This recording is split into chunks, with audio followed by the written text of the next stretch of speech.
এখন লোকেরা সাধারণত মনে করতে পারে যে হ্যাঁ আমরা তো মুসলমান, আমরা তো ইসলাম জানি, কোরআন হাদিস কালেমা ইত্যাদি আছে, তাহলে আমাদের আবার এটা আন্ডারস্ট্যান্ডিংয়ের কী আছে। কিন্তু আমার নিজস্ব আন্ডারস্ট্যান্ডিং হচ্ছে যে আমাদের যে ইসলাম সম্বন্ধে আন্ডারস্ট্যান্ডিং, তাওহীদ সম্বন্ধে আন্ডারস্ট্যান্ডিং, কলেমা সম্পর্কে আন্ডারস্ট্যান্ডিং, এই আন্ডারস্ট্যান্ডিংগুলোর মধ্যে কিন্তু ফ্ল রয়ে গেছে।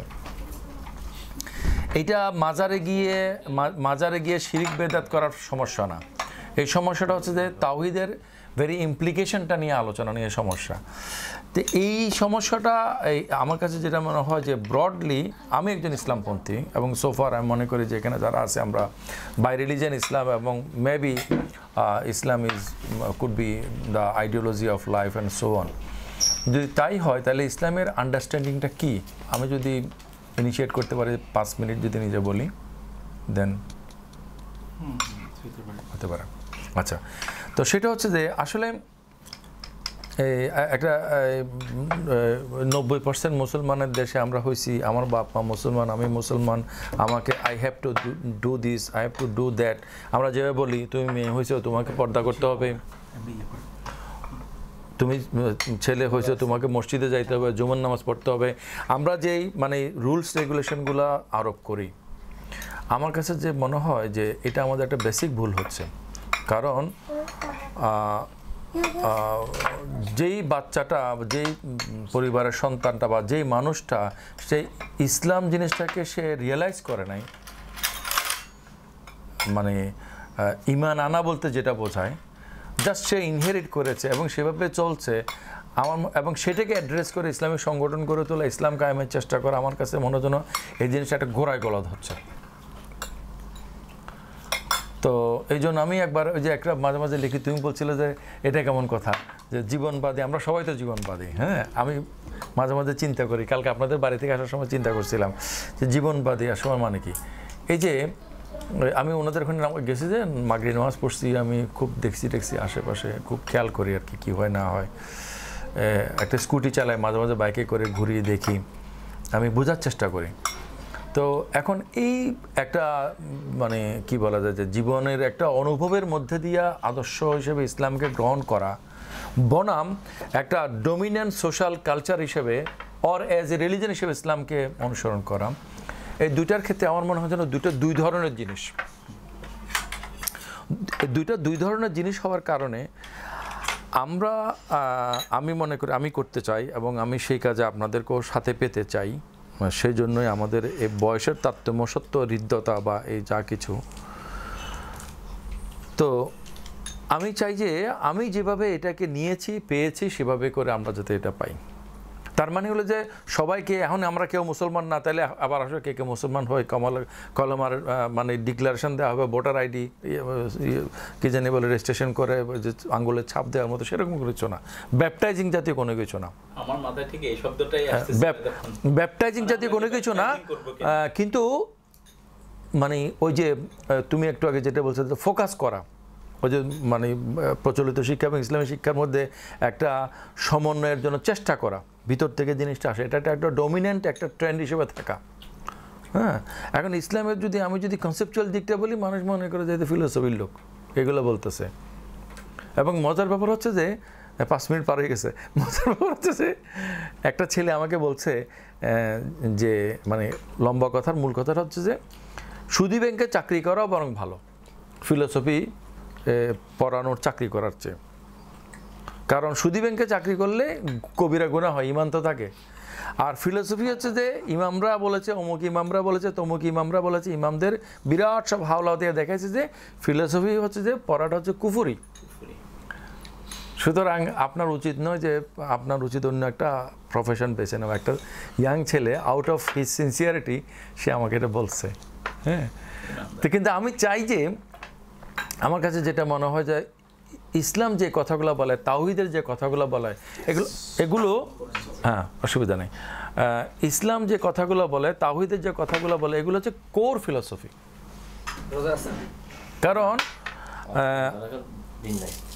কারণ আমরা যখন মেটাফিজিক্সের কথা বলি, মেটাফিজিক্সে কি আলোচনা হয়? মেটাফিজিক্সে আলোচনা হয় যে অস্তিত্ব কি, সত্তা কি, বিং কি, জগৎ কোত্থেকে আসছে, জগতের আদি উপাদান কি, সত্যতা বলে কোনো জিনিস আছে কি না, ন্যায় বলতে আসলে আমরা কি বুঝি। হ্যাঁ, সময় আসলে কি, হ্যাঁ, বস্তু বলতে কি বোঝায়, বস্তুর উপরে অতিরিক্ত কোনো কিছু আছে কিনা, এই সকল কিছুর আলোচনাগুলার যেসব সমাধানগুলো হতে পারে ফিলোসফি বলে, তার মধ্যে ইসলাম হলো একটা।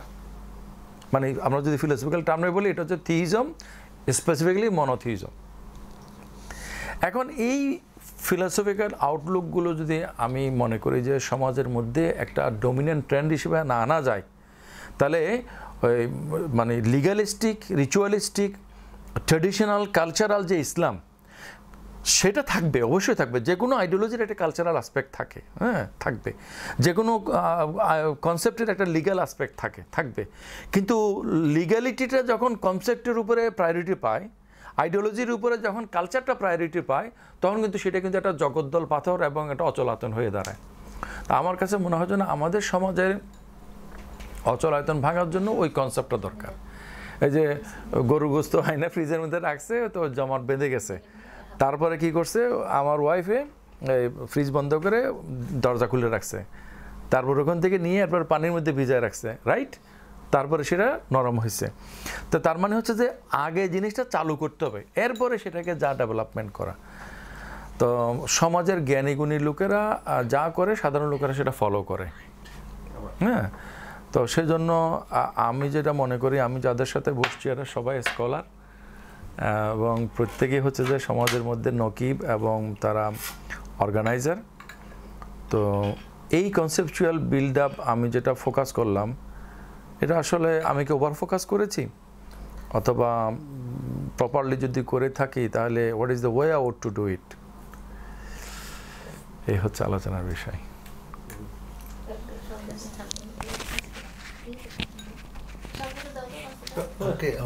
Please please. তোমার তো গল ভরাট, তারপরে দিয়ে হচ্ছে যে তোমার সুনামও অনেক বেশি আমাদের তুলনায়, বিশিষ্ট বুদ্ধিজীবী। আমরা তাহলে চাকরি করি না, না পরিচয় রিফাত হাসান, এটাই পরিচয়। আমি হচ্ছে, আমার নাম রিফাত হাসান, আর আমরা সবাই বন্ধু আর কি। আমরা বন্ধু, সব ফেসবুকে সব ফ্রেন্ড। সেটাই। আচ্ছা, এটা হাতে রাখতে পারো। আচ্ছা, ওকে, ঠিক আছে। আলাপটা হচ্ছিল, সাবজেক্টটা তো এরকমই যে ইসলাম বিষয়ে মানে কিভাবে আপনারা ভাবতে চান সেটাই, বা আমরা কিভাবে ভাবতে চাই সেটা। সমস্যাটা তাহলে এখানে ইসলাম, আমার কাছে সমস্যাটা ইসলাম না, ইসলাম ব্যাপারটা সমস্যা বলতে প্রবলেম আকারে হাজির হয়, ইস্যু অফ ডিসকাশন। সমস্যার দুটো ইংরেজি হতে পারে, একটা প্রবলেম, একটা হলো ইস্যু।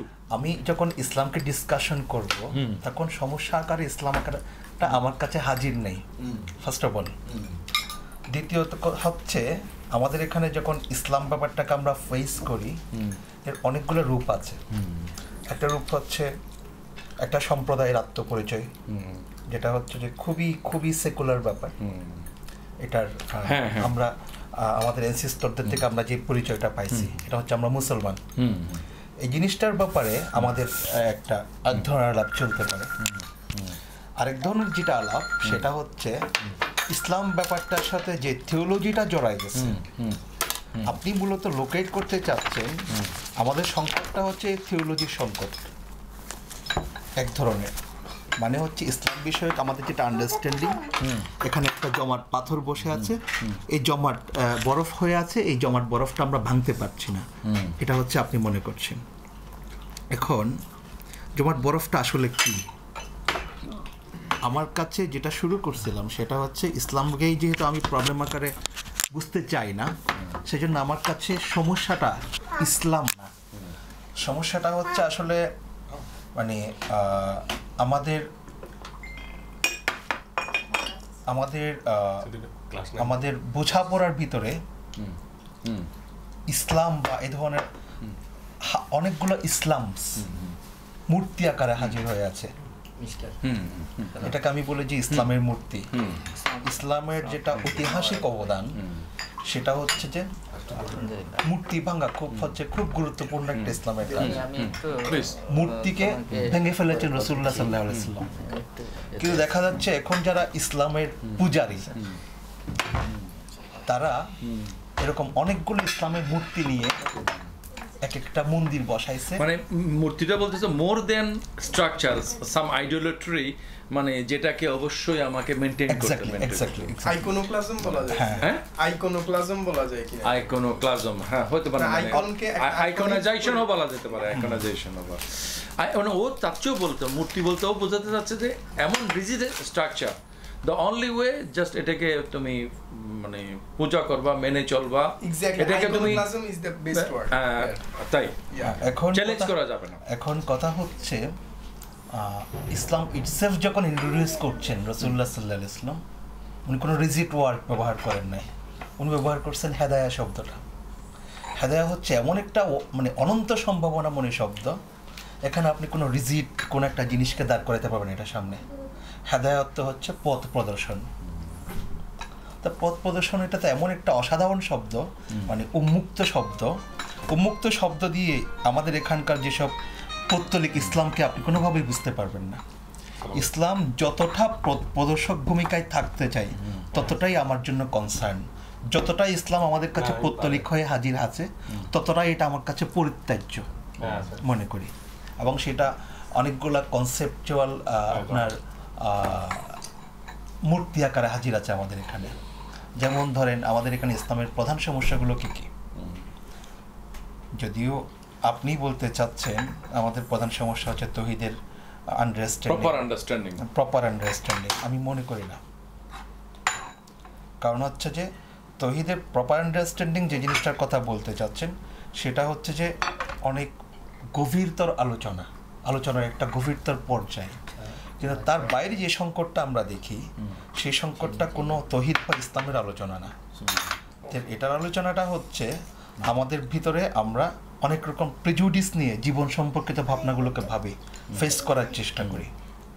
এই প্রেজুডিসগুলো হচ্ছে এই যে বলছিলাম অনেকগুলো ইসলাম, যারা ইসলামের মূর্তি, শুধু ইসলামের মূর্তি না, আমাদের এখানে অনেকগুলো মূর্তি আছে। যেমন ধরেন আমাদের এখানে মার্ক্সবাদের মূর্তি আছে, বেঙ্গলি ন্যাশনালিজমের মূর্তি আছে, এগুলো সবগুলো আমাদের উপর জগদ্দল পাথর হয়ে আছে। এবং ইসলামের মূর্তিগুলোর অনেকগুলো ধরন আছে। একজন মানুষ যখন ভাবে মানে সে অ্যাওয়ার হইতে চায় আমি মুসলমান, সাথে সাথে তার অনেকগুলো জিনিস ফ্যাকাল্টিকে সে অ্যাওয়ার করতে চায়, নিয়ে অ্যাওয়ার হইতে চায়। একটা ফ্যাকাল্টি হচ্ছে সে করতে চায়, একটা ফ্যাকাল্টি হচ্ছে সে ইসলাম নামে যে জিনিসটা হিস্টোরিক্যালি প্রেজেন্ট আছে এই জিনিসটাকে সে প্রতিষ্ঠা করতে চায়। এটা হচ্ছে আমরা বলি যে পলিটিক্যাল ইসলাম। এটা কিরকম? এটা হচ্ছে ধরেন তার একটা ফেনোমেনন হচ্ছে খেলাফত, সে মনে করে যে আমাকে দুনিয়াতে খেলাফত প্রতিষ্ঠা করতে হবে।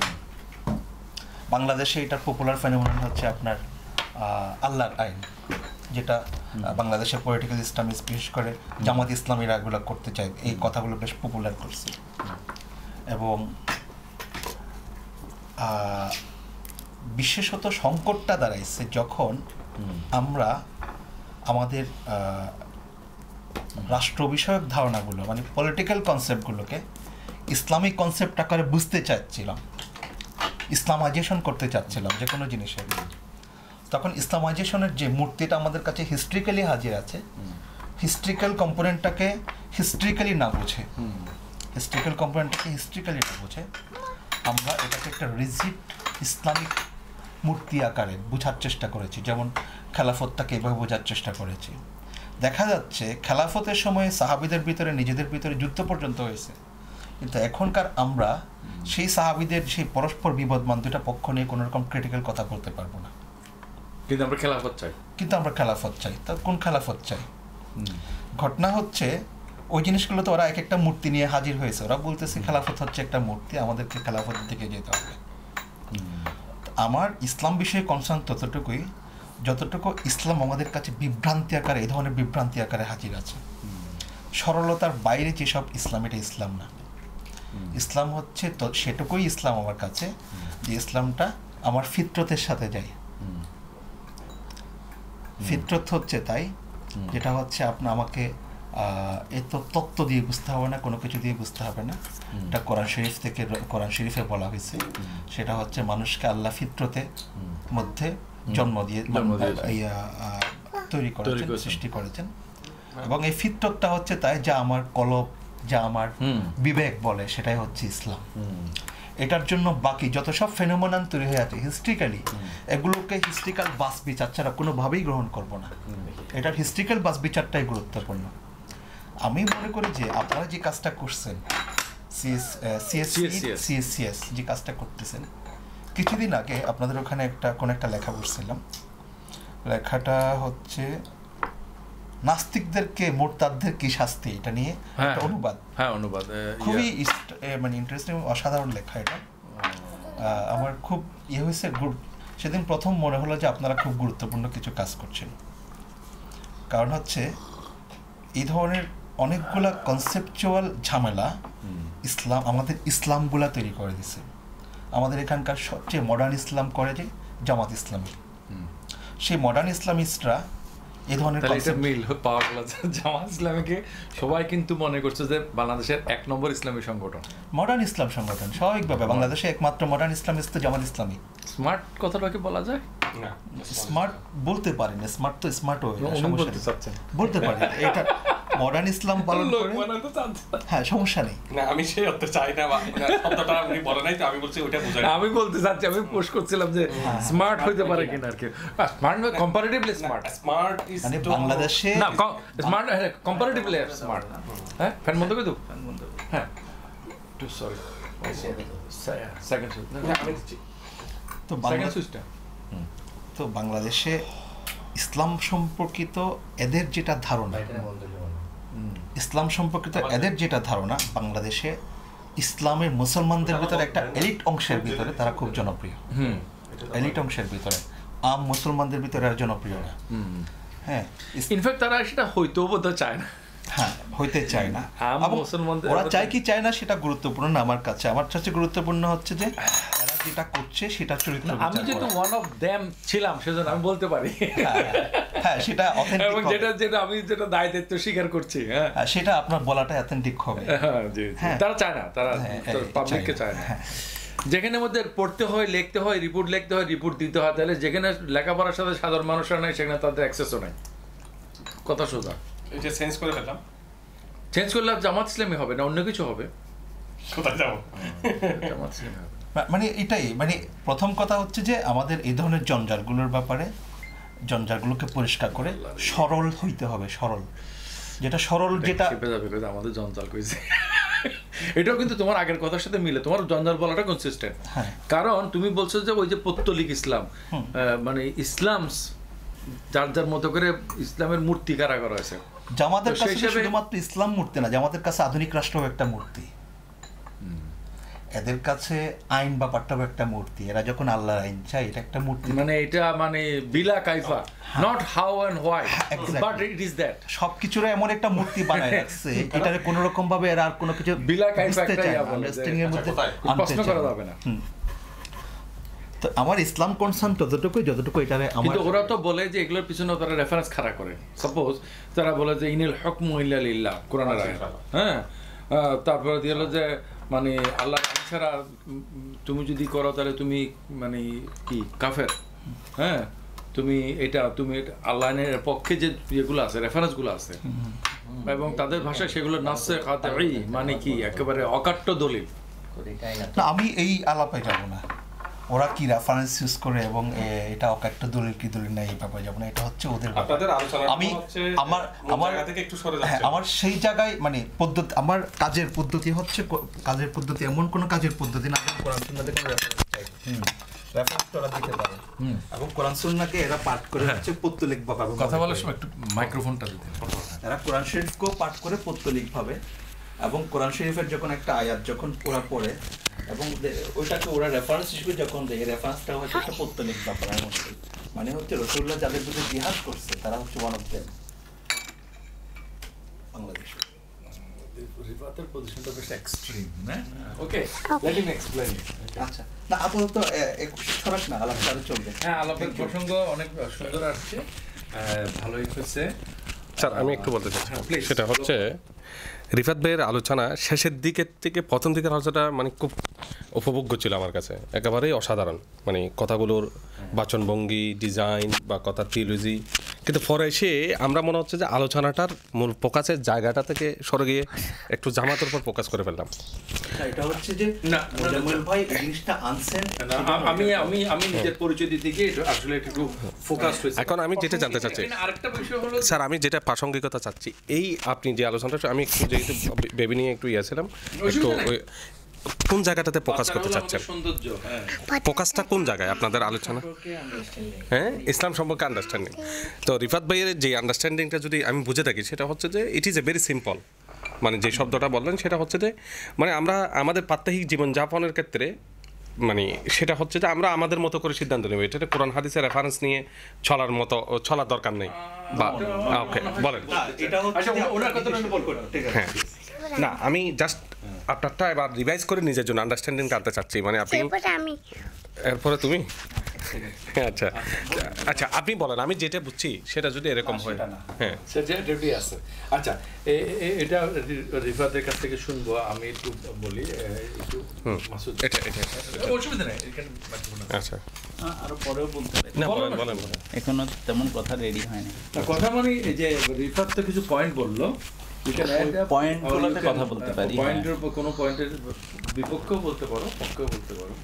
এমনি ধরেন আপনি যদি আলাপ করেন যে কনসেপচুয়াল ক্ল্যারিটি বলতেছেন আপনি, ওয়ার্ডটা কি? Conceptual clarity. কনসেপচুয়াল ক্ল্যারিটি মানে হচ্ছে যে আপনি একটা কনসেপচুয়াল অ্যাম্বিগুইটির পরিবর্তে আমাদের নিডেড হচ্ছে যে কনসেপচুয়াল ক্ল্যারিটি। এইটা ইটসেলফ হচ্ছে যে নিজে কোনো মৌলিক প্রস্তাবনা না। যেমন ধরেন না মৌলিক প্রস্তাবনা, ধরেন যে কোনো, যেমন বিষয়টা হচ্ছে যে ইসলাম মোর স্পেসিফিক্যালি আন্ডারস্ট্যান্ডিং অফ তাওহীদ, ওটা প্রসঙ্গ করতে গিয়ে ও বলেছে যে দেয়ার আর ইসলামস, মানে ডিফারেন্ট, মানে এমন স্ট্রাকচারগুলো এই যে কতগুলো কনসেপ্ট ইসলামস, হ্যাঁ, যেমন ধরেন মৌলিক প্রস্তাবনাটা না এই অর্থে, যেমন ফিলোসফি এটা একটা মৌলিক প্রস্তাবনা যে মানে জগৎকে আমরা এভাবে দেখব, জীবনকে আমরা এভাবে দেখব, বা কিভাবে দেখব আমরা সেটা খুঁজে বের করব। জি, ইসলাম নিজে একটা মৌলিক প্রস্তাবনা।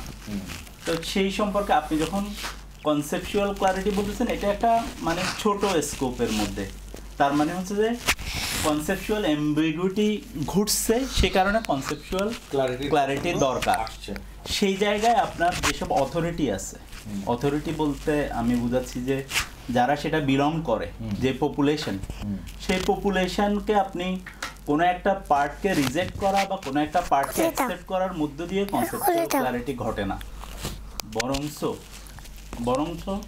মানে আপনার সাবজেক্টটাকে পূর্ণাঙ্গভাবে একটা বিবেচনা করার দরকার। জি জি জি জি। যেমন ধরেন আপনি ধরেন মূর্তি যদি বলি, যে আমরা মূর্তি বানায় ফেলছি, কথাটা আমরা বুঝতেছি। রিফাত হাসান ধরেন অনেকদিন ধরে এইসব কথা লিখছে, তার আগেও এগুলো আমাদের মধ্যে মানে অরেশনের মধ্যে ছিল। মানে এই আলাপ ফর্মালি আসার আগে আমি একটা উদাহরণ দিচ্ছিলাম, এখন ভুলে গেছি সেটা। তো ধরেন আপনার এই যে মূর্তিগুলো রিফাত হাসান দীর্ঘদিন লিখছে, এখন সে কথা বলতেছে বলে আমরা এটা কানেক্ট করতে পারতেছি। এতে কিন্তু কনসেপচুয়াল ক্ল্যারিটি ঘটবে না, কারণ রেটরিক তৈরি হয় আসলে একটা নির্দিষ্ট শ্রোতা গোষ্ঠীকে আমার কথাটা কনভে করার জন্য। সেই জায়গায় রিফাত হাসান সফল হইতে পারে, কিন্তু আপনার ইসলাম নিয়ে এই যে অ্যাম্বিগুইটির ক্ল্যারিটি আসবে না। এই জিনিসটা মানে ধরেন এই জিনিসটাকে আরও বেশি আপনার চিন্তা করতে হবে আমাদেরকে, যে কিভাবে আমরা সেটা আনবো। যেমন ধরেন এই মূর্তির আলোচনা আমিও করি অনেক জায়গায়, যেহেতু আমরা একই সাথে অনেকদিন চর্চা করছি, এখানে মানে ইয়েগুলো তো আপনার এই যে ল্যাঙ্গুয়েজ তো অনেক সময় ফর্ম করে তো, কিন্তু ধরেন সেটা একটা নির্দিষ্ট শ্রোতা গোষ্ঠী বা তারা যাদেরকে নিয়ে কাজ করে, যাদের মধ্যে তারা বিলং করে, তাদেরকে বোঝানোর জন্য চলে। কিন্তু যদি এটাকে আপনি এক ধরনের করে আমি বলবো ব্রডার করার জন্য, ইউনিভার্সালাইজ করার জন্য, আমি অর্থে স্প্রেড অর্থে বুঝাচ্ছি, তাহলে এটা আরও একটু ডিপে যেতে হবে। সেটা আপনি ধরেন এই ধরনের রেটরিক দিয়ে খুব বেশি আগানো যাবে না। যেমন ধরেন আপনি পৌত্তলিকতা বললেন, এইটাও কিন্তু আপনি একটা স্পেসিফিক পয়েন্ট পর্যন্ত আপনি রেটরিক দিয়ে কভার করতে পারবেন, কিন্তু পৌত্তলিকতা ফাইনালি কিন্তু একটা না, মানে এরকম একটা কনসেপ্ট না যে আমরা পৌত্তলিকতা বললাম, এইটুক সীমা মানে বুঝে ফেললাম। এইটার বিশাল আপনার আছে।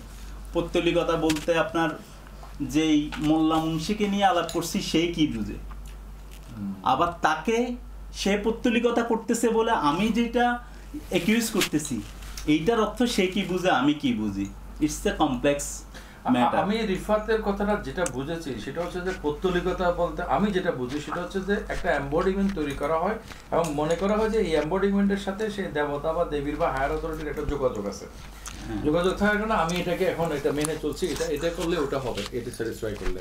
তাহলে এখন আমরা যখন মানে ধর্ম কি বলা যায়, ধর্মকে যারা অনুসরণ করে মানে আলেম ওলামা বা পুরোহিত যাদেরকে আমরা ফলো করি, মানুষেরা করে এই ধরনের করে যে আমি যদি এই রিলিজিয়াস এই প্রিস্টকে যদি সাপ্লিমেন্ট করি তাহলে গডকে করা হলো বা এটা গডের কাছে কনভেট হবে। এইটাই আমি বুঝি যে মানে আইডিওলিট্রি যেটা বলে পৌত্তলিকতা, এটার মূল কথাটা। আর রিফাতের কথাটা আমি যেভাবে বুঝেছি ওটা তো ওই ভালো ব্যাখ্যা দিতে পারবে। রিফাতের কথা আমি যেটা বুঝেছি যে ওনার কথাটা যে আমাদের উচিত এই রিজিড স্ট্রাকচারগুলোকে এভাবে রিজিডলি না নিয়ে বরঞ্চ এই স্ট্রাকচার প্রস্তাবনা লিগ্যাল যা কিছু আছে এগুলোর পিছনে যে আমাদের যে ওই যে বলছে যে সহজ যে আমাদের যে একটা আন্ডারস্ট্যান্ডিং আছে, সরল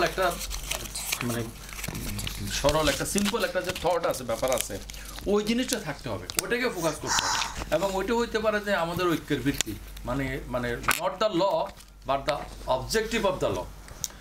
যখন আমরা লকে ফাইনাল করে নিব তখন আমরা ল ইম্পোজ করবো সবসময়, আর যখন লর অবজেক্টিভটা আমরা নিব তখন কখনো ল আমরা ইম্পোজ করবো, কখনো লকে ইম্পোজ থেকে আমরা কিন্তু বিরত থাকতে পারি, মানে মরিটোরিয়াম যেটা বলে এটাও হতে পারে।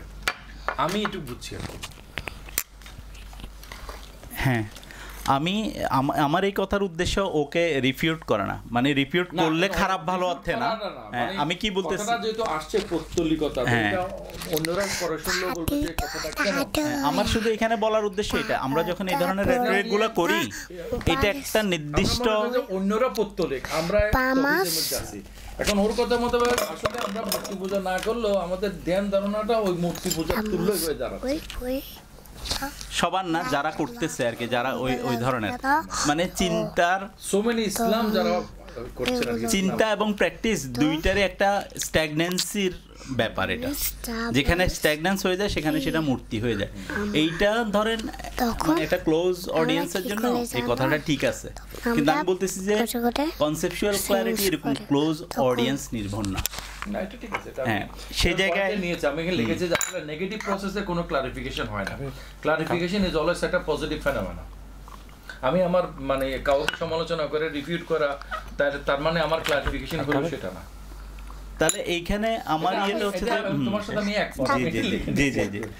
তাহলে আমরা ইসলামের ঐতিহাসিক অবস্থানটার দিকে তাকাবো, মানে তাকাইতে হবে আমাদেরকে। ইসলামের ঐতিহাসিক অবস্থান বলতে ধরেন যে ব্যাপারটাকে আমরা ইসলাম ধরতেছি, ওকে উন্নত করতে দাও, বাধা দিও না। না, বাধা দিচ্ছি না। 1400 বছর আগে বা যত বছর আগে বা তারও আগের সাথে আমরা ইসলামকে যেভাবে রিলেট করি, তো এইভাবে যখন ইসলামকে একটা স্পেসিফিক হিস্টোরিক্যাল পয়েন্টে আমরা স্থাপন করি তখন কিন্তু এইটা এরকম না যে মানে এটা এই ধরনের কোনো ব্যাপার না যে এটা একটা মাইলস্টোন কেবল এবং এইটাকে আমরা দেখলাম। এইটা কিন্তু আগের যত ঘটনা ঘটছে সেই ঘটনার একটা কনক্লুশন ওইখানে এবং একটা কনসলিডেটেড বিন্দু কিন্তু ওখানে আমরা যখন ইসলামকে দেখেছি। ফলে আপনি ধরেন কোনো একটা তার 1500 বছর পরের মোমেন্টে এসে এইটাকে কেবল আপনার মূর্তি না এই ধরনের ছোট জিনিস দিয়ে ব্যাখ্যা করলে এটা ফ্রম ইউর পার্সপেক্টিভ, আপনি যে ঐতিহাসিক লোকেশন আছেন সেই ঐতিহাসিক লোকেশন থেকে একটা কথা বলা হয় বটে, সেইটা আপনার আশেপাশের কিছু প্রবলেমও সলভ করে বটে, কিন্তু ইসলামের যেটা অরিজিনালি ইসলাম নিজে যে প্রবলেমটা দুনিয়াতে হাজির করতে চায়, যে কাজটা করতে চায়, সেটার সাথে সম্পর্ক খুবই দূরবর্তী আর কি আমি মনে করি। সেটা কেন আমি ব্যাখ্যা করতেছি। এখন হিস্ট্রি তো মানে যখনই কোনো কথা বলি সেটাতে কোনো না কোনো history, past, present or whatever. তো আমরা যদি সব কিছু যদি কন্টেক্সচুয়ালাইজড হই তাহলে কোনো কিছু কি মানে কনটেক্সট ফ্রি অবজেক্টিভ বলে কোনো কিছু নাই। সেটা প্রশ্ন আসতে পারে যে সব কিছু যে মানে যেমন রিফাত হাসানের কথার মধ্যে আসছে যে Islam different understanding of Islam and those are rigid and খেলাফত কায়েম করতে চাই, কিন্তু খেলাফতের যে ঝামেলা আছে এটা অ্যাড্রেস করতে চাই না। রিফাত হাসান সেটাও করছে, তার মানে হচ্ছে যে এটাকে আমি একবারে সে ফিতরত এবং বিবেক বলে একটা জিনিস দাঁড় করাইছে। তাহলে কি আমরা কি বলবো যে মানে ইসলাম বলে কোনো কিছু নাই অবজেক্টিভলি, ওই তো সে তাহলে ফিতরাত এবং তাহলে তো এই যে খেলাফতের সিলসিলাতে লিখছে ইয়া জার্মানির কাছে যে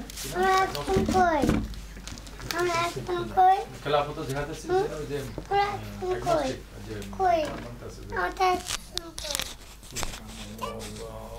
আচ্ছা, আমরা এই আলাপটাতে আবার আসি, এটা সম্পূর্ণ ভিন্ন একটা আলাপ। আমি যেটা কনক্লুড করতে চাচ্ছিলাম যে জায়গায় পারভেজ আলম, আচ্ছা পারভেজ আলম না, তো বলছে যে কোনো ইসলাম বলে কোনো কিছু নাই, এইটা হলো উমাইয়া ইসলাম, এটা আব্বাসী ইসলাম, এটা অমুকের ইসলাম, এটা তমুকের ইসলাম, এই জায়গা থেকে আসল ইসলাম বলে কোনো ইসলাম নাই। এখন যদি ইসলাম আসল ইসলাম বলে কোনো কিছু না থাকে, তাহলে আমরা কোনটার পক্ষে বা বিপক্ষে আমরা বা দুনিয়ার সবাই মানে এটা নিয়ে কনসার্ন, এটা একটা না আসল ইসলাম সে অর্থে তো মানে আপনি দাঁড় করাইতে পারবেন না। না, আমাদের কথার মধ্যে আসে না, কিন্তু আমাদের কথার মধ্যে এই ব্যাপারে একটা ক্লারিফিকেশন থাকা উচিত। দিচ্ছি আগে। আমরা যদি বলি যে ইসলাম দেয়ার ইজ নো দা ইসলাম, তাহলে ওটা পারভেজ আলমের পজিশনটা হবে, এবং এটা at the end of that এটা অ্যান্টি ইসলামিক একটা পজিশন।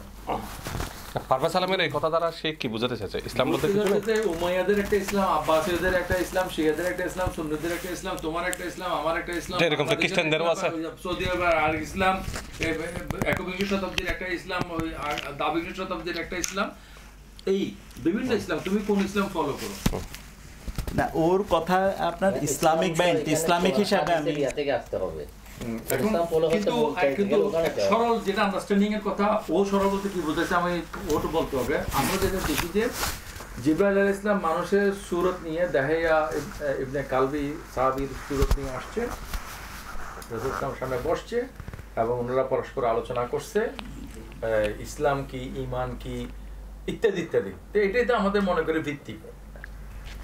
হ্যাঁ মানে আমি ওইভাবে ইসলামিক বা অ্যান্টি ইসলামিক হিসেবে নিচ্ছি না। পারভেজ আলম যার কথা বলতেছেন সেটা আমার একটা ব্যাখ্যা আছে, আমি এটা পরে বলতেছি। এটা আসলে ইসলামকে নাকচ করা, এটা তো ফ্রাস্ট্রেশন এবং আমি মনে করি যে মাল্টিপ্লিসিটি কোনো মতে এই জায়গায় না, আমার অবস্থানটা ওই পারভেজের এই জায়গায় আমার কোনো অবস্থান মানে ও যখন ইসলামস বলে ও বলতেছে ওইটা ওই জায়গা থেকে না। আমি বলতে চাচ্ছি যে এই দৃশ্যটা এটার সাথে যেহেতু মিলে যাচ্ছে, আমি প্রসঙ্গটা আনলাম, সেজন্য আমাদের আলোচনার যে আমাদের আলোচনার যে স্পেসিফিসিটি বা ডিফারেন্সিয়েশন, ওটা আমাদের একটু ক্লারিফাই করা উচিত। এবং আমি আমি মনে করি যে multiplicity of interpretation doesn't mean that জিনিসটাই নেই। চিনি রাখবে যে কোনো কিছুর আন্ডারস্ট্যান্ডিং এর মধ্যে কিন্তু মাল্টিপ্লিসিটি থাকতেই পারে, ডিফারেন্স অফ ওপিনিয়ন থাকতে পারে। দুনিয়ার সব মার্কসিস্টরা তো একমত না, কিন্তু সেজন্য আমি যদি বলি মার্কসিজম বলে জিনিসটাই নাই। একটা মার্কসের মার্কসিজম, আরটা হলো যে হ্যাগেলের মার্কসিজম, আরটা হলো যে কি জানি হ্যাগেল না সরি অ্যাঙ্গেলসের মার্কসিজম। তো এরকম কথা বলতে এটা হচ্ছে উনি চরম হতাশবাদিতা থেকে ল্যাঙ্গুয়েজের প্রবলেমই হচ্ছে যে যারা আছে তারা তো সবাই এক না। না ল্যাঙ্গুয়েজের দুনিয়াতে গণতন্ত্র নাই। হাসিনার গণতন্ত্র একরকম, আর জন গণতন্ত্র, তার মানে কি গণতন্ত্র না, মানে এই ব্যাপারগুলোকে এরকম করে আলাপ না করে আপনার ল্যাঙ্গুয়েজের প্রবলেমটাকে দেখতে হবে। ল্যাঙ্গুয়েজের প্রবলেমটাই হচ্ছে যে আমাদের মধ্যে কমিউনিকেশন গ্যাপ হবেই, আর কিন্তু কমিউনিকেশন গ্যাপ হইছে বলে আপনি দ্রুত আরেকটা রেটরিক দিয়ে সেটাকে বিবেচনা করতে পারবেন না। কিন্তু বলবো যে ল্যাঙ্গুয়েজের উপর গুরুত্ব আরোপ করলে তুমি অ্যানালিটিক ট্রেন্ডের লোক হয়ে গেলে। আমি ঠিক ল্যাঙ্গুয়েজ কেন, সিঙ্গারের মধ্যে তো পার্থক্য আছে, জি স্বার্থের মধ্যে পার্থক্য আছে। ইসলাম তো অনেক স্বার্থের জন্য ব্যবহার করতেছে, তাদের ভিন্ন চিন্তা করে ব্যক্তি স্বার্থ প্রতিষ্ঠা করার জন্য সে ইসলামকে ব্যবহার করতেছে।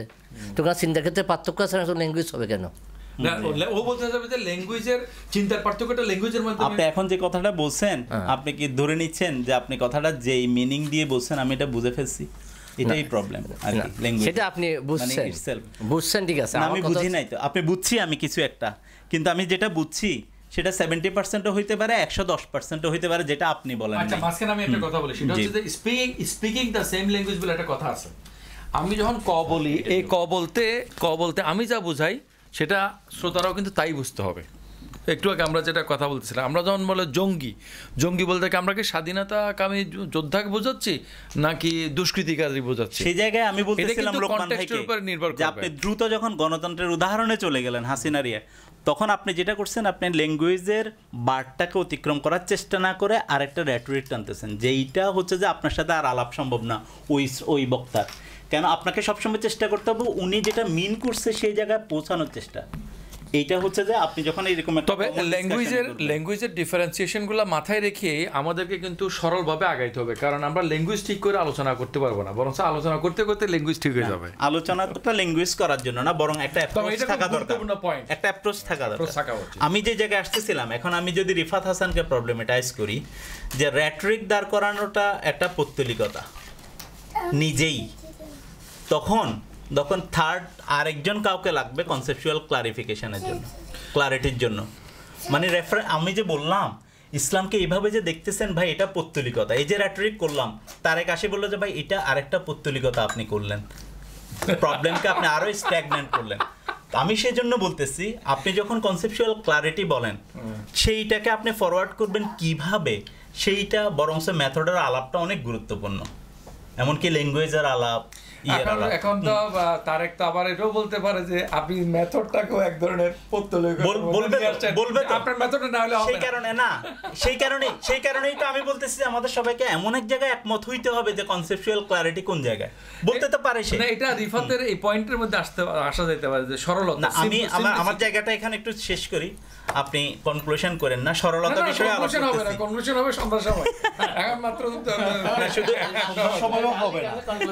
আমি কোনো কনক্লুশন নিয়ে যেতে চাই না ডেলিভারেটলি, এক্স্যাক্টলি। এটা কিন্তু ঠিক না, আমি এটার সাথে দ্বিমত।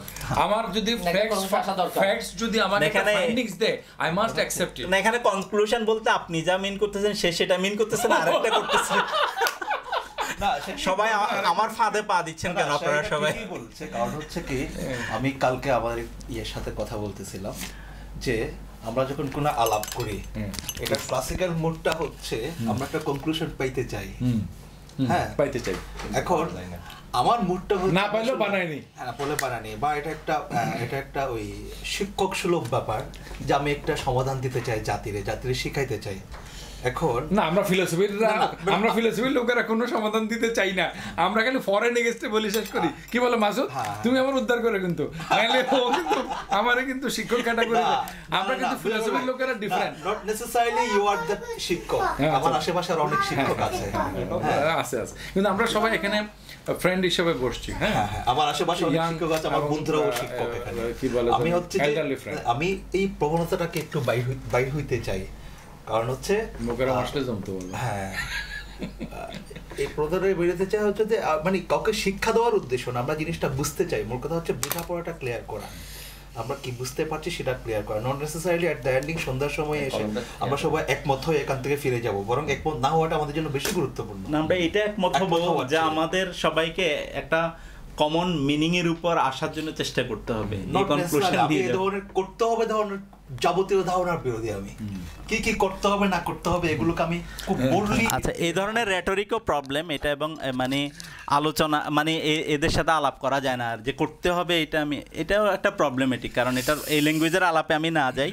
আমি যে জায়গায় জানতে চাচ্ছিলাম তাহলে আমার সলিউশনটাকে আমি কি বলতে চাই, ইনশাআল্লাহ এই সলিউশন যদি পাওয়া যায়, আমার কথা হচ্ছে যে জোর করে পাইতে হবে কথা নাই, কিন্তু যদি ভাইসা ওঠে কিন্তু আমি নিয়ে ফেলবো।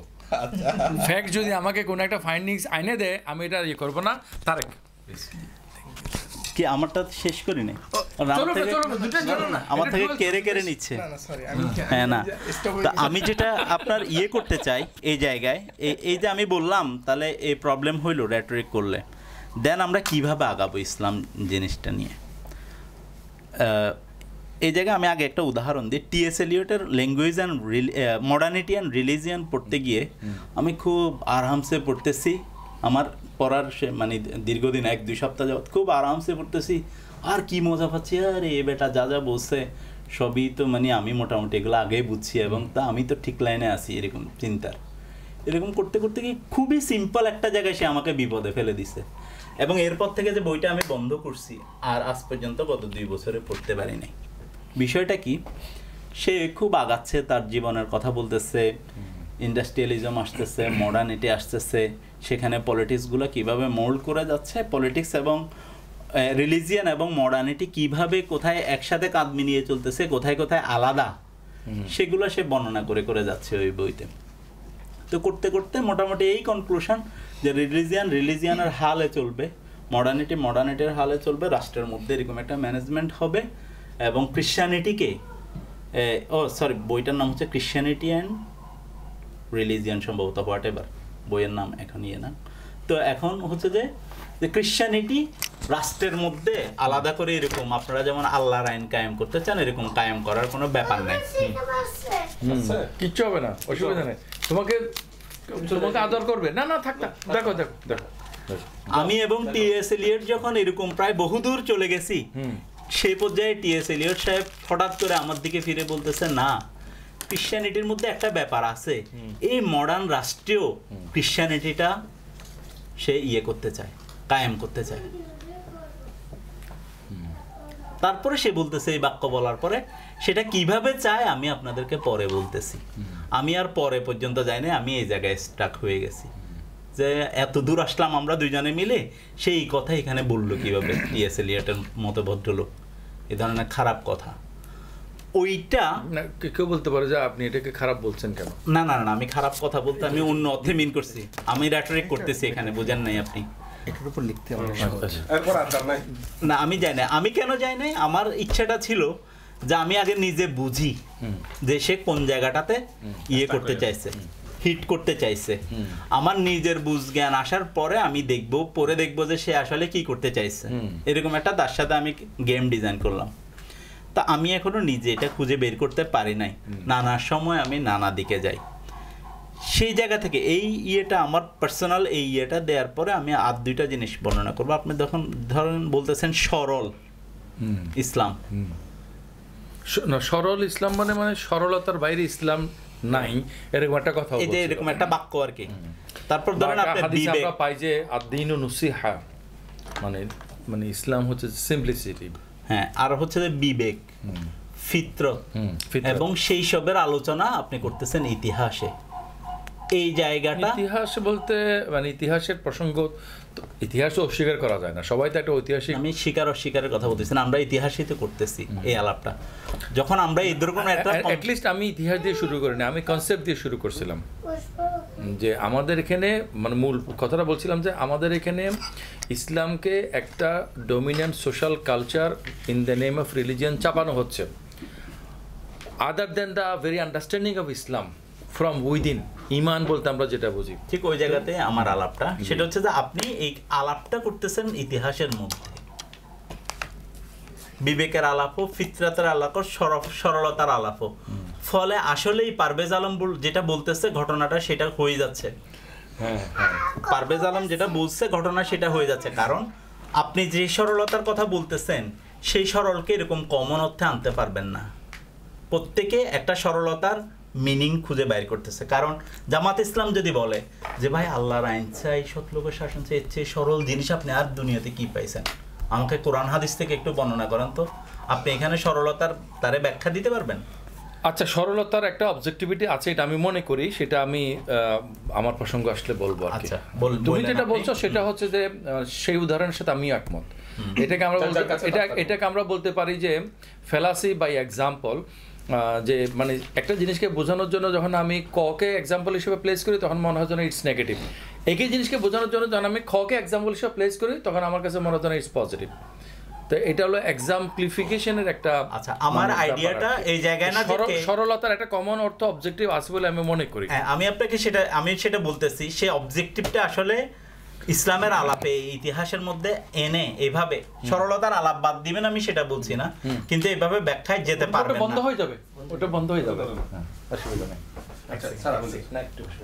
সেটা ফেলাসির আলাপ না, আমি যেটা করছি সেটা ফেলাসির আলাপ না। ঠিক আছে বাবা, ঠিক আছে, হ্যাঁ স্যারকে দৃষ্টি আকর্ষণ করতে, আমি যেটা করছি সেটা ফেলাসির আলাপ থেকে করছি না।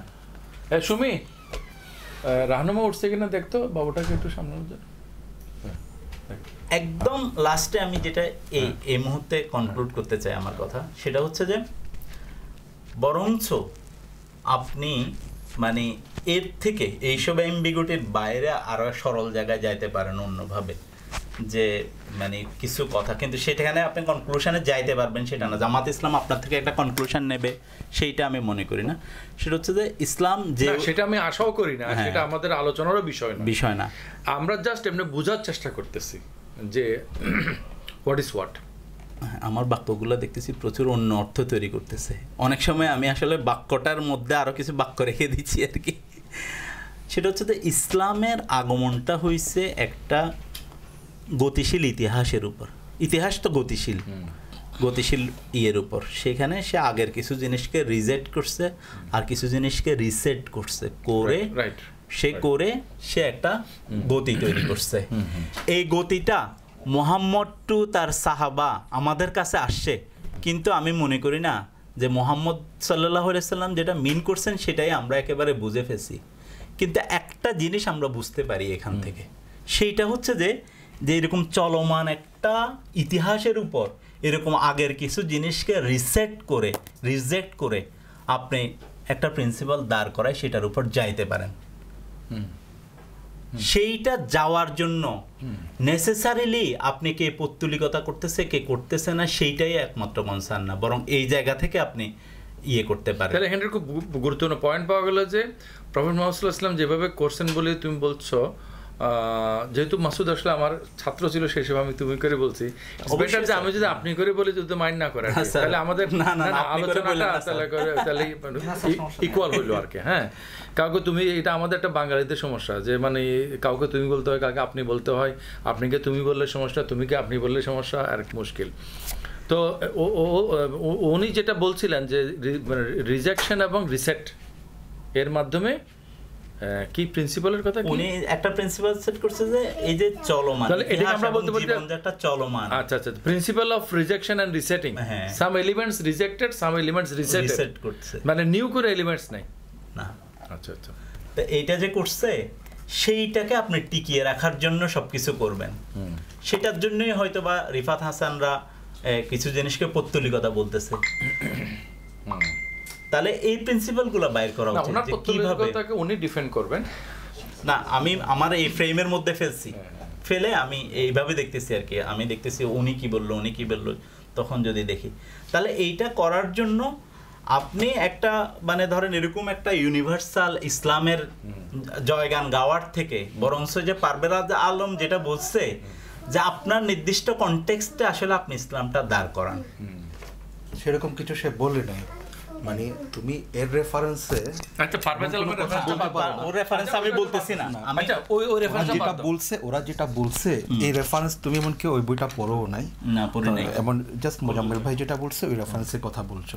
না, আমি তো ওইটা আমার সাবজেক্ট না। আমি বলতেছি যদি এরকম একটা কথা বলে, না রেফারেন্স বইটার নাম বোধহয় খেলাফত ও জিহাদের সিলসিলা। পারভেজ আলম মানে বাংলাদেশে যে ব্লগার একজন, আমি বইটা পড়ি না, আমি নাম শুনেছি এটা ইফতিকার জামিল এটা নিয়ে একটা আলাপ করছিল, ওখান থেকে এই ব্যাপারে জানি, আর থেকে বেশি কিছু না। আমি ওকে রেফার করতেছি না, আমি বলছি ওই আইডিয়াটাকে আপনারা যেভাবে ইসলাম বা এন্টি ইসলাম রেফার করতেছেন এরকম না। এটা ইসলাম মানে কিছু ইসলাম আমাদের সমাজে তৈরি হয়ে আছে, তো সেইটা প্রসঙ্গে ওই কথাটার সাথে দৃশ্যত মিলে আমাদের আলোচনার সাথে ওই আলোচনার যে একটা ফারাক আছে এইটা আসা উচিত বলে আমি মনে করছি আর কি। সেটা তারপর ইউনিভার্সাল ইসলামের আলাপে আরো অনেক কথা বলবো যে সে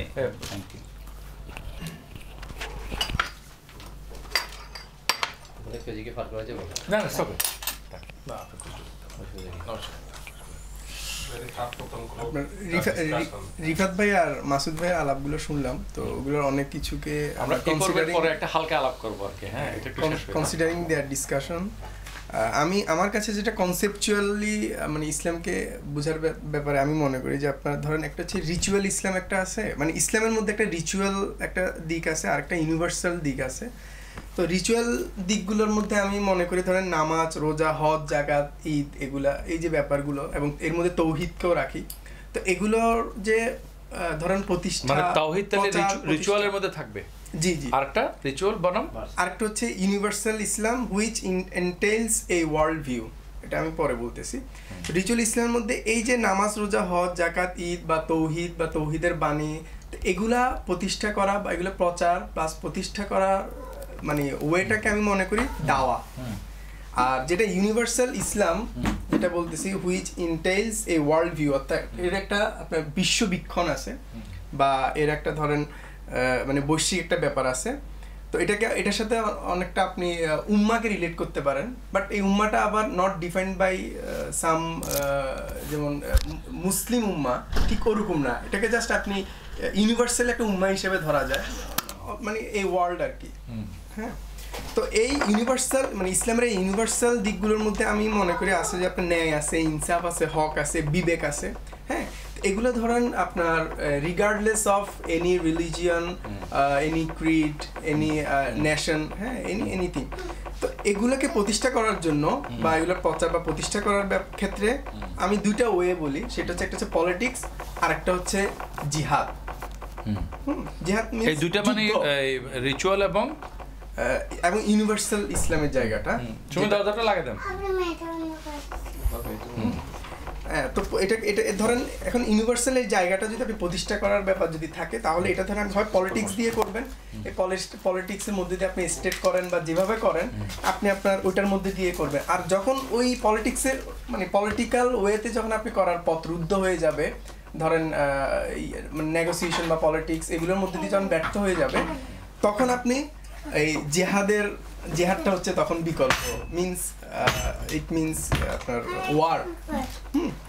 তো এই জিহাদটা পলিটিক্সের বাইরে মানে মোর দ্যান পলিটিক্স বলতেছেন? জি, যখন পলিটিক্সটা আপনার কি হয়ে যাবে, অকার্যকর হয়ে যাবে, তখন তো আপনি জিহাদ বা যুদ্ধ ছাড়া, এখানে জিহাদকে বলতেছি আমি যুদ্ধ হিসেবে বলতেছি।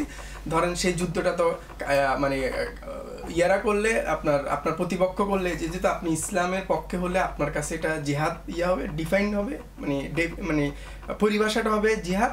আপনার অপরপক্ষে ওরা হয়তো বলবে এটাকে ক্রুসেড বলবে বা অন্য কোনো নাম দিবে, এটা আপনার প্রতিপক্ষের ব্যাপার, সেটা একটা বিষয়। তো এই দুটোর উদ্দেশ্য কি তাহলে? ওইটার উদ্দেশ্য হচ্ছে যে রিচুয়াল, ইসলামের যে রিচুয়াল জায়গাগুলো যেগুলোকে আমি বলছি নামাজ, রোজা, হজ, জাকাত, ঈদ, এগুলোকে প্রচার এবং প্রতিষ্ঠা করার ক্ষেত্রে দাওয়াটা হচ্ছে মাধ্যম, পলিটিক্স বা জিহাদ না। তো দাওয়াটা হচ্ছে এই দাওয়ার মাধ্যমে আপনার অ্যাকচুয়ালি দাওয়ার মাধ্যমে তৌহিদকে প্রতিষ্ঠা করার ব্যাপার আছে, ঠিক আছে? তৌহিদের বাণী আপনি সমাজে ছড়ালেন, মানুষকে তৌহিদের বাণীর মধ্যে মানে দীক্ষিত করলেন, হ্যাঁ, এটা হচ্ছে একটা দিক। কিন্তু আপনি ইসলামের যে ইউনিভার্সাল দিকগুলো যেগুলোর মধ্যে আমি বললাম যে ন্যায় আছে, ইনসাফ, হক, বিবেক, এই যে একটা ইউনিভার্সাল যে জায়গাগুলো, বিষয়গুলো, এগুলো প্রতিষ্ঠা করার জন্য আপনাকে হয় অধিকার, ন্যায়, ইনসাফ, অধিকার এবং হক, বিবেক, এগুলো তো প্রতিষ্ঠা করার ব্যাপার, নিশ্চিত করার ব্যাপার। এগুলো তো ধরেন আপনি রিচুয়ালের মতো করে পালন করার ব্যাপার না, অ্যাকচুয়ালি এগুলো তো আপনাকে প্রতিষ্ঠা করার ব্যাপার, এগুলোকে পরিচালিত, অপারেট করার ব্যাপার, হ্যাঁ, নিশ্চিত করার ব্যাপার। এবং সেটা করার জন্য তো ওয়ে তো যাইতে হবে, প্রসেসে যাইতে হবে। তো সেটাকে আমি মনে করি এটা পলিটিক্স। তো সেই ওয়েটা তো মানে একটা রিচুয়ালিস্টিক হয়ে যাচ্ছে না? না, কেন রিচুয়াল? সেটাকে আপনি নিচু রিচুয়াল কেন করবেন? মানে সেটা একটা মানে ফ্রেমে তো যাইতে হচ্ছে। হ্যাঁ, এটা আপনি পলিটিক্স মানে রিচুয়াল এক ধরনের ফ্রেম, কিন্তু ফ্রেমে গেলে এটা রিচুয়াল হওয়ার পটেনশিয়াল বেড়ে গেল না, এটা রিচুয়াল হয়ে যাবে না।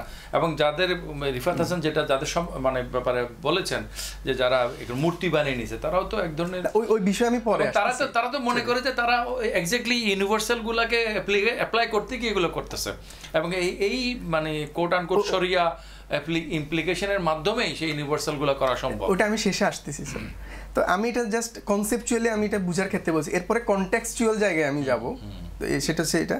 তো এরপরে তো এখন এই পলিটিক্স হবে কিভাবে? এগুলো হবে যে আমার হচ্ছে যে এখানে যে কমিউনিটি যারা থাকবে, এখানে আপনার এই মুসলিম কমিউনিটিস বা আরও অন্যান্য কমিউনিটি এর মধ্যে যদি থাকে, তো ওদের মধ্যে একটা বোঝাপড়া, ঐক্য এবং প্রচেষ্টার মধ্যে এই জিনিসগুলো গড়ে উঠবে, ঠিক আছে? এটা একটা বিষয়। আর ঐক্য, হ্যাঁ, ঐক্য, বোঝাপড়া, প্রচেষ্টা, এগুলো মিলেই এই পলিটিক্স অথবা জিহাদ কি হবে, হ্যাঁ, জিনিসটা হবে। আর এটা হচ্ছে আপনি ধরেন আমার একটা ওভারঅল একটা কনসেপচুয়াল দিক, আমি আমার বোঝাপড়া এগুলোর মাধ্যমে প্রচেষ্টা এগুলোর মধ্যে যেটা হবে, হ্যাঁ, সেটা হচ্ছে ইউনিভার্সাল ইসলামের যে জায়গাগুলো, এগুলোর ক্ষেত্রে আর কি। আর কনটেক্সচুয়াল জায়গা মাঝখানে বলাটা কি ঠিক হবে? আমি শেষ করে ফেলি। আচ্ছা, তো এখন তো আমি এতটুকু তো আমার কনসেপচুয়াল জায়গা, একদম কোর জায়গাটা। কিন্তু কনটেক্সচুয়াল জায়গায় আমাকে আসলে ধরেন কনটেক্সচুয়াল জায়গায় ধরেন আমি এখন একটা মডার্ন স্টেটে আছি। এই মডার্ন স্টেটে আমি এই ইসলামের এই ইউনিভার্সাল দিকগুলোকে আমি কীভাবে করব, ঠিক আছে? এর আগে তো আমি কনসেপচুয়াল করছি যে পলিটিক্স অথবা জিহাদের মধ্যে দিয়ে এটা হবে, কিন্তু আমি মডার্ন স্টেটে যখন বাস করতেছি তখন আমার এই দিকগুলো প্রতিষ্ঠা করার কেমন হবে বা আমার পলিটিক্সটা কী হবে সেটাও নির্ধারণ করবে এখানের কমিউনিটিরা, এখানকার লিডাররা। ধরেন আমার এখানে যেটা হবে সেটা ধরেন আরবে তো সেটা সেই পলিটিক্স সেম হবে না, এরকম আর কি। এটা হচ্ছে একটা। আর ইসলামের আরেকটা ব্যাপার হচ্ছে যেটা মাসুদ ভাইও একটু করে বলছিলেন, সেটা আমি বলি। যেমন ধরেন ইসলাম তো আসলে একদমই অ্যাকোমোডেটিভ একটা রিলিজিয়ন বা এরকম। তো ধরেন আরবে যখন হযরত মুহাম্মদ সাল্লাল্লাহু আলাইহি ওয়াসাল্লাম যখন আসছেন তখন উনি তো আরবের জাহেলিয়াতের যুগ বলা হয়, কিন্তু আরবের সব কিছুকে তো উনি এ টু জেড সব কিছুকে তো উনি কী করে দেন না, নাকচ করে দেন নাই বা প্রত্যাখ্যান করেন নাই।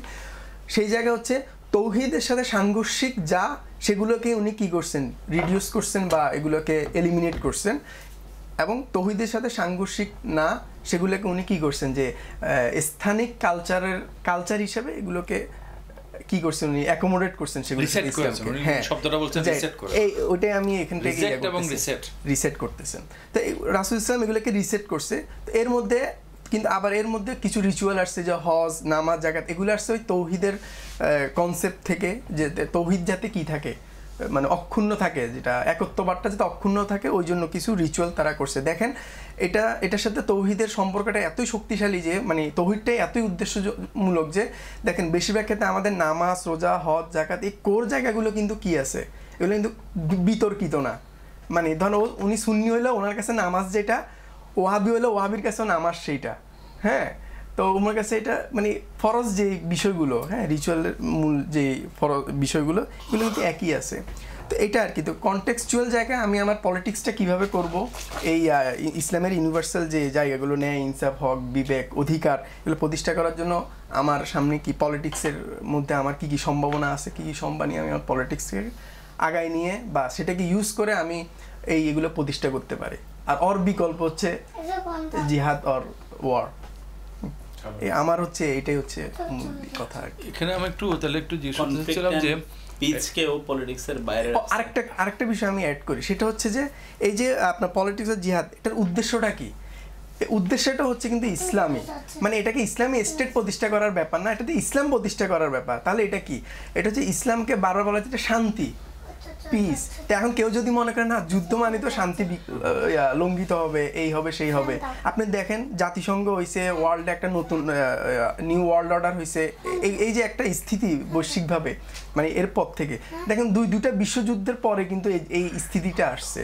রাষ্ট্র স্বাধীনতা হয়েছে, মানুষ অধিকারের কথা, তারপরে ইনসাফ, ন্যায়, হক এর আন্তর্জাতিক যে ধারণা হিসেবে যেগুলো হয়েছে, এগুলো নিয়ে দুইটা বিশ্বযুদ্ধের পরই কিন্তু এগুলো হয়েছে, নাহলে কিন্তু হইতো না। আপনি খেয়াল করেন, দুইটা বিশ্বযুদ্ধ না হলে তো পৃথিবী থেকে ঔপনিবেশিক যুগ এখনো যাইতো কিনা সন্দেহ, ঠিক না? তারপরে এই বিষয় আর কি, মানে ইসলাম যদি আমি এটাকে পিস হিসেবে ধরি, ধরেন পিস প্রতিষ্ঠার জন্য আমাকে হয়তো কি, আর এই পিসের সাথে এই ইসলামের ইউনিভার্সাল জায়গাগুলো অর্থাৎ ন্যায়, ইনসাফ, হক, অধিকার, বিবেক এগুলো জড়িত। এগুলো প্রতিষ্ঠা করার জন্য আপনার পলিটিক্স ওয়েতে যাবেন যদি আপনার ওটাতে সম্ভব হয়, অর আদারওয়াইজ ইউ ক্যান। এটা তোমার একটা লেখার মধ্যে তুমি লিখছিলা খুব সুন্দর করে, হ্যাঁ কত 6 মাস 6-7 মাস আমি লিখছিলাম কয়েকটা সেভারাল আর্টিকেলস আমি লিখছিলাম। এখন প্রশ্ন হলো যে এই যে ঐক্য বোঝাপড়া প্রচেষ্টা, এখানে আমি একটু বলতে চাইছিলাম এটা হচ্ছে কনটেক্সচুয়াল। এগুলো করতে গেলেই তো শুরুতে আমি যে কথাটা বলেছি যে কনসেপচুয়াল যে অ্যাম্বিগুইটিস, কনফ্লিক্ট, এগুলো চলে আসবে, এবং এগুলো সমাধান করতে গেলে যে রিফাত হাসান যেটা বললো যে মানে different and conflictory and rigid understanding of Islam, তো ওইটা ডিজলভ না হলে, ওই যে আমি যেটা বললাম যে গরুর গোস্তকে রেফ্রিজারেটর থেকে বের করে তো জমাট বাঁধাটা যদি নর্মাল করা না হয় তাহলে তো এটা কুক করা যাবে না।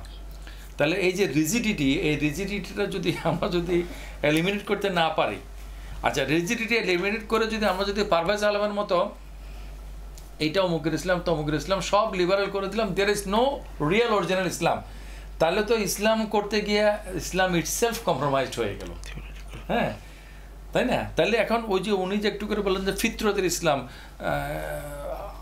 হাউ টু ফাইন্ড ইট, এখন আমরা পক্ষগুলোর নাম ধরেও বলতে পারি, নাম না ধরেও বলতে পারি, তাদের মধ্যে যে এই যে ইসলামের নামে যে এক ধরনের পৌত্তলিকতা চলতেছে, মানে আইনের উদ্দেশ্যের পরিবর্তে আইনটাই যেখানে মুখ্য হয়ে দাঁড়াইছে, এরকম একটা সিচুয়েশান। তো সেখানের মধ্যে এটা মানে আপনার এই কথাগুলোকে তো যে কেউ মনে করতে পারে যে this are over simplified very good expectations, maybe not very practical one, somebody may say না আমি একটা হচ্ছে কনসেপচুয়াল জায়গায়, আর কনটেক্সচুয়াল জায়গায় আপনার কি হবে সেটা তো আমাদেরকে এখানে বোঝাপড়ার মধ্যে দিয়ে সেটা করতে হবে, এটা আর কি। এটা কিন্তু কনসেপচুয়াল ক্ল্যারিটির কথাটাই বলা হয়েছে।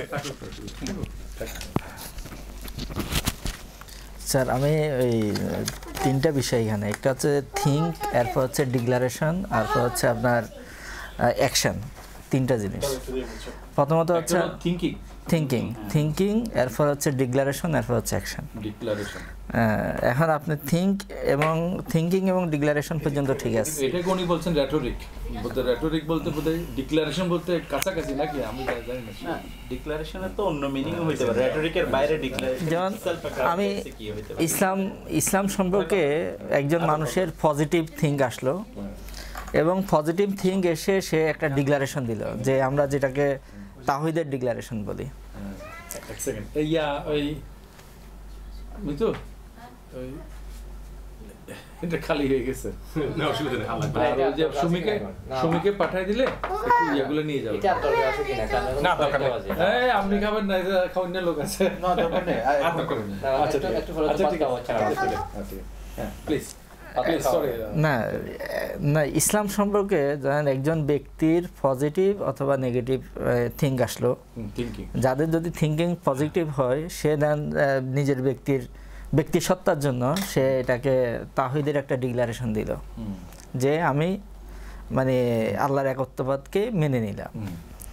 এই যে এরপর হচ্ছে অ্যাকশন, এই যে ডিক্লারেশন পর্যন্ত একটা ইউনিভার্সাল ইউনিটি ডেভেলপ করে, যে ধরেন আপনার এটাকে কি বলি, ধরেন আমার এখানে অ্যাকশন যখন হবে, অ্যাকশনে গিয়ে কিন্তু আমরা বিভিন্ন রকম অ্যাকশনে যাই, এবং অ্যাকশনগুলোকে যখন ডিফাইন করি পরবর্তীতে অ্যাকশনগুলোকে যখন আমরা ক্লাসিফাইড করি, তখন আমরা গিয়ে বিভিন্ন রকম ইসলাম সম্পর্কে বিভিন্ন রকম আপনার পথ ক্রিয়েট হয়। এটা যেমন এখানে ধরেন আপনার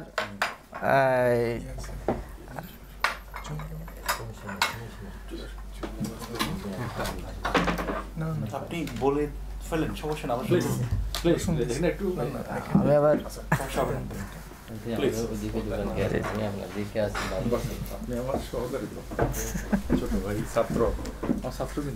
তো দেখা যাচ্ছে যেমন আপনার মেজরিটি এবং মাইনরিটি যে হিসাব নিকাশ আছে, যেমন একটা ভূখণ্ডে বিশ্বাসীদের সংখ্যা ধরেন যারা কলেমার ডিক্লারেশন দিচ্ছে বা তাওহীদের ডিক্লারেশন দিচ্ছে, এদের সংখ্যাটা হচ্ছে মেজরিটি। তখন একজন বিশ্বাসী হিসেবে ওনার কীরকম অ্যাকশন হবে।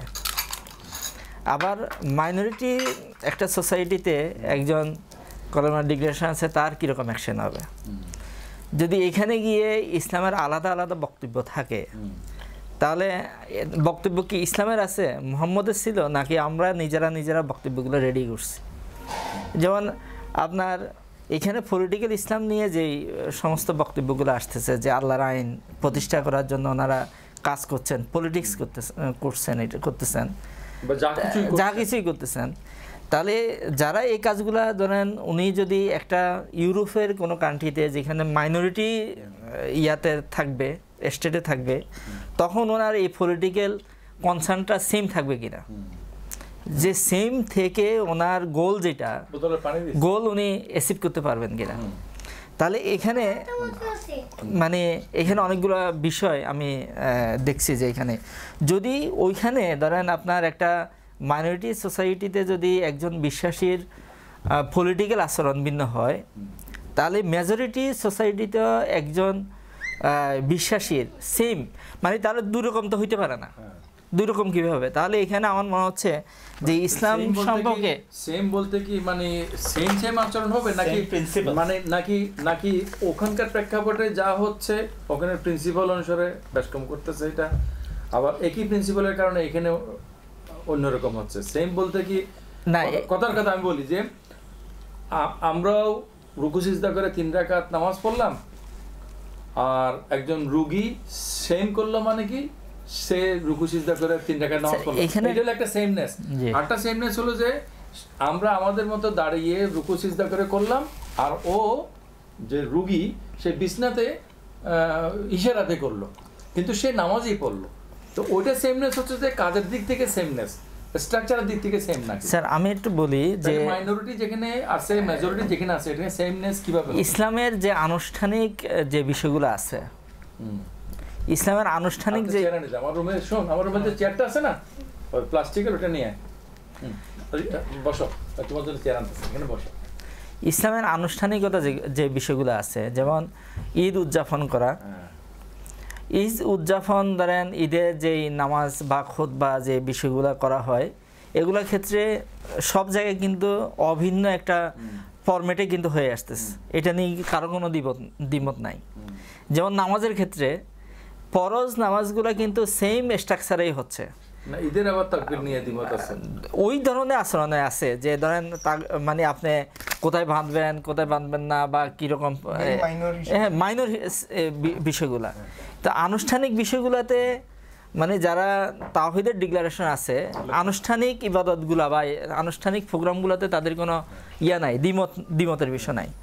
দ্বিমতের বিষয়গুলো কখন আসে, যে মানে আমরা প্রতিষ্ঠা করার জায়গা নিয়ে ধরেন আপনি মানে এখানে এই বাংলাদেশে ধরেন মেজরিটি মানুষ হচ্ছে আপনার মুসলিম, তারা ইসলামকে মানে বিশ্বাস হিসেবে নিয়েছে এখানে। এর মধ্যে আপনার কেউ পলিটিক্স করতে গিয়ে তারা এক ধরনের লোক পলিটিক্যাল ইসলামকে বেছে নিচ্ছে, আর ধরনের লোক মনে করেন আমি ইসলাম নিয়ে পলিটিক্স করব না, ওই ধরনের অনেকগুলো ইয়ে আছে। ইসলামকে নিয়ে যারা পলিটিক্স করতেছে তারা অনেক দলে বিভক্ত হয়ে আছে। তাহলে এখন আপনি ধরেন স্বাভাবিকভাবে একজন বিএনপি যে করে, তাহলে পলিটিক্যাল ইসলামের যারা তারা যে বলছে যে এরা আসলে মূল ইসলাম করছে না, তাহলে এটা কতটুকু যুক্তিযুক্ত? এই ক্ষেত্রে ইসলামের মূল বক্তব্যটা কি? ধরেন একটা বিষয় হচ্ছে আমার ইসলামের মূল বক্তব্যটা কে ঠিক করবে? ইসলামের মূল বক্তব্যটা মানে আমি কিন্তু দৃশ্যতা পারভেজ আলমের পক্ষে চলে যাচ্ছি না, এখানে স্যার আমি পারভেজ আলম জবাই হচ্ছে আর কি আজকে এখানে। না, ইসলামের মূল বক্তব্যটা কে ঠিক করবে? করো অসুবিধা নেই, এখানে রাখো, যে কোনো জায়গায় উপর ঠিক করে দাও। ইসলামের উম্মাহ ধারণা যেটা, ইউনিটি ধারণা যেটা, ইউনিটের ধারণাটা কি মানে ইসলামের দৃষ্টিকোণ থেকে খুব প্রায়োরিটি পাবে, নাকি পলিটিক্যাল ইসলামটাকে বেশি প্রায়োরিটি দেওয়া হবে? এখানে কিন্তু মানে আপনি যখন পলিটিক্যাল ইসলামটাকে এখানে হাজির করবেন, খুব ইসলামকে লেখো করো। আচ্ছা নিতে হবে না, চিনে আমি চিনব, সমস্যা নেই, কষ্ট দিচ্ছি তারটা খেতে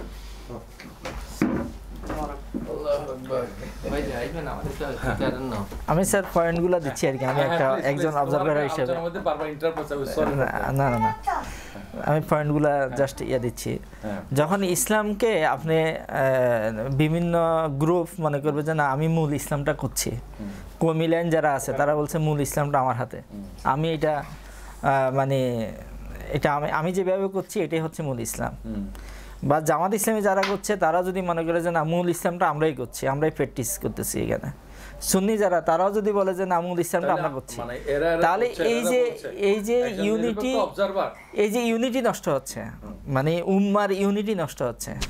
এখন উম্মার ইউনিটিকে ইসলাম কি দৃষ্টিকোণ থেকে দেখে এখন, এবং যারা লঙ্ঘন করছে let other people be Jamaat, that is the formula of unification. তো কওমি লোকেরা বলবে জামাত ইসলামের লোকদের তওবা করে মাওলানা মওদুদির এগুলো ভুল সংশোধন করে তাদের কওমি লাইনে আসা উচিত, and this is the formula of unity of Islam. এভাবে কিন্তু প্রত্যেক পক্ষ দাবি করবে এবং এই দাবিটা নিয়েই তারা বসে আছে। তাহলে একটু আগে ও যেটা বললো যে যোগাযোগ বোঝাপড়ার প্রচেষ্টা বা এখন আপনি যেটা বলছেন সেগুলো কিভাবে সম্ভব হয়, এগুলো তো একটা মানে না আমার দৃষ্টিকোণ থেকে আমি যে পয়েন্টগুলো আউট করে দিচ্ছি স্যার, এটা আমি অবজারভার হিসেবে আমার দৃষ্টিকোণ থেকে মানে ইসলামের উম্মাহ ধারণা যেটা ঐক্য ধারণাটা খুবই ইম্পর্টেন্ট একটা জিনিস। এবং এটাতে মানে ওরা তো ঐক্যটা ইম্পর্টেন্ট বুঝলাম, কিন্তু ঐক্যটা কিভাবে হবে সেটাই ফোকাস আসা উচিত। স্যার আমার মনে হয় এখানে একটা সামথিং ওয়েন্ট রং, যে আমরা সবাই বলতেছি এখানে অনেকগুলো ইসলাম, অ্যাকচুয়ালি কি অনেকগুলো যে আমরা মানে ভাগাভাগি, এগুলো তো অ্যাকচুয়ালি রিচুয়ালের ডিফারেন্সেস, মানে রিচুয়ালের পার্থক্য, এগুলো তো অ্যাকচুয়ালি ইসলামের পার্থক্য নয়। না আমি এই জন্য ওনার রিচুয়াল একরকম, মানে একই বিষয়, ওনার রিচুয়াল একরকম, ওনার একরকম, আপনার আর এক রকম। এখন আমরা যদি সবগুলাকে বলি ওনারটা ইসলাম, ওনারটা, এখন আমরা রিচুয়ালকে ইসলাম হিসেবে ইয়া করি না। আমি এই জন্য বলছি